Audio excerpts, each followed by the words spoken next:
Hello viewer, আসসালামু আলাইকুম। নতুন বছরের শুভেচ্ছা। চলুন আমরা ফিলসফি ক্লাসে চলে আসি।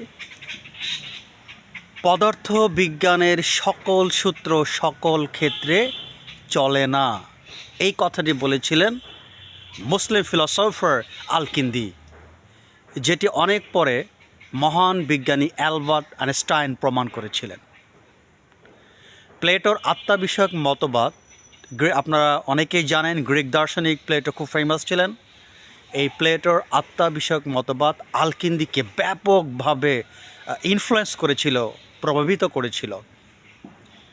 আলকিন্দি মনে করতেন আত্মা এবং জড় দুটি পৃথক ভিন্ন সত্তা এবং এর মধ্যে আত্মা উচ্চতর। আত্মার নির্দেশেই জড় পদার্থ মেনে চলে, জড় পদার্থ কেবল আত্মার নির্দেশেই মেনে চলে এবং আত্মার অধীনস্থ। সকল কাজ আত্মা থেকে উৎপত্তি। আলকিন্দির মতে ঈশ্বর হলেন আত্মসচেতন আত্মা। আজ এ পর্যন্ত। আল্লাহ হাফেজ।